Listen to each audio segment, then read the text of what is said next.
Mr President, Tibetans, like all nations, have the aspiration to live under their own laws and their own people, and in denying their national aspirations the Chinese government uses a series of arguments about abolishing feudalism and overcoming serfdom and superstition.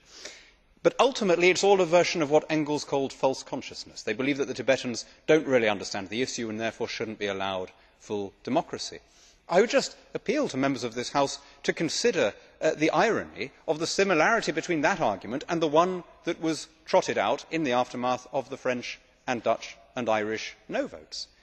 In this chamber again we kept on hearing that people had not properly understood the question, that they had really been voting on something else, against Chirac or against Turkish accession or against Anglo Saxon liberalism, that they had not understood the issue and that they needed better information.